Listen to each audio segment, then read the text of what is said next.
काहे के लिए मिला? अच्छाई देखने के लिए। हमारे यहाँ लोग कहते हैं महाराज जी हैं, वो कहते थे कि आंख बंद करके तप करो, आंख बंद करके साधना करो। शिव महापुराण की कथा कथी है, त्रिपुरासुर असुर को नेत्र बंद नहीं करा, नेत्र खोला है। खुली आंखों से मेरे शंकर भगवान ने तप साधना करी है। और भगवान ने प्रेरणा शंकर भगवान ने अपने शिव भक्तों को दी है कि तुम्हें आंख बंद करने की इंद्रियों को साध लेना और अपने नेत्रों से गलत चीज ना देखते हुए अच्छा देखना, मैं तुम्हें प्राप्त हो जाऊंगा। नेत्र बंद करने की जरूरत किसको है? नेत्र बंद करके साधना करने की जरूरत उसको है जिसकी इंद्रियां शिथिल हो गई। कभी मन यहाँ भटकता है, कभी वहां भटकता है, कभी इसकी बुराई देखते हो, कभी उसकी बुराई देखते हो, कभी इसमें बुराई देखते हो, कभी उसमें बुराई देखते हो। दिन भर 24 घंटे बैठकर तुम एक दूसरे की बुराई देखने में लगे रहते हो, हाथ में माला पकड़ते हो, मुख में राम नाम लेते हो, पर नेत्रों से गलत देखते रहते हो, 24 घंटे बुराई देखते हो, तो तुम्हारी तप साधना का तुम्हें फल नहीं मिलेगा। भगवान शिव की कथा कहती है नेत्र खुले भले रखो पर अपनी इंद्रियों को साध कर रखो, नेत्र खुले भले रखो पर अपनी इंद्रियों को पकड़ कर रखो, पर इन नेत्रों से गलत चीज ना देखी जाए, जिसमें देखना अच्छाई देखना। भाई कोई अगर आधा गिलास, तो वो आधा गिलास पानी अगर लाया है तो खाली गिलास मत देखो, उसका दिल देखो, कम से कम तेरे लिए आधा भरकर तो लाया है, उसका भरा हुआ का अनुभव होगा।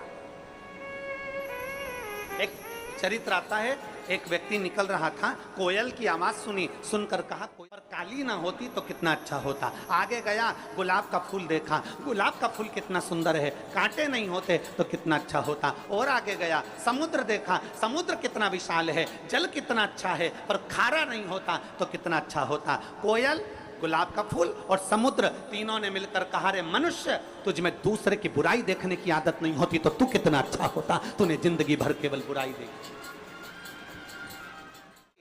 मीठा बोल रही है वो नहीं देखा, कोयल काली दिख गई, गुलाब का फूल सुंदर है वो नहीं दिखा, कांटे दिख गए, समुद्र अच्छा है वो नहीं दिखा, पर समुद्र का जल खारा दिख गया। हमने जिंदगी भर केवल बुराइयां ढूंढी है, केवल बुराइयां, कभी इसमें ढूंढते, कभी उसमें ढूंढते, कभी उसमें ढूंढते। जरा अपने अंदर झांक कर देखो कि हमारे भीतर कितनी बुराई भरी होगी। हम एक उंगली किसी पर उठाते हैं तो ये 3 उंगली हमारी ओर जाती है कि तुम अपने अंदर झांक कर देखो, उसमें एक गलती है, तुम में 3 गलतियां भरी पड़ी है। वो गलती हमारे भीतर की हमें झांकना है, वो गलती हमारे भीतर की झांक। शिव जी कह रहे हैं मैं खुली आंखों से तप करूंगा, नेत्र खोल लिए। की कथा कहती है 1000 वर्ष तक मेरे शंकर भगवान ने नेत्र बंद नहीं करे, 1000 वर्ष तक मेरे शिव नेत्र बंद नहीं करे, 1000 वर्ष तक मेरे ओघड़दानी मेरे शंभु नेत्र बंद नहीं करे। लग गए, आंखें झपकी नहीं, पलक झपकी नहीं, नेत्र खुले की खुले। 1000 वर्ष निकल गए, 1000 वर्ष, तब अघोर शस्त्र प्राप्त कर लिया और प्राप्त करते से ही भगवान शंकर ने अपने नेत्र को बंद किया। बंद करते से ही भगवान शंकर का जैसे ही नेत्र बंद हुआ उससे गिर गया।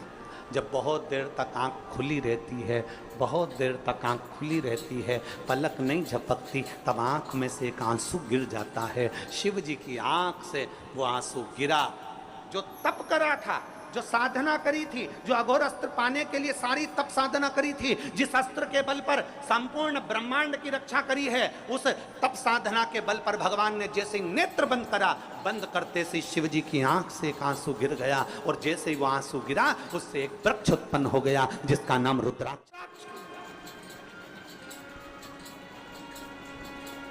अब जरा ध्यान देना, रुद्राक्ष ऐसे ही नहीं उत्पन्न हो गया, हजारों ने तप साधना करी और जब नेत्र बंद करे तब आंसू गिरा और उस आंसू से रुद्राक्ष पैदा हुआ है। उस अश्रु से, शिव के उन अश्रु से रुद्राक्ष उत्पन्न हुआ।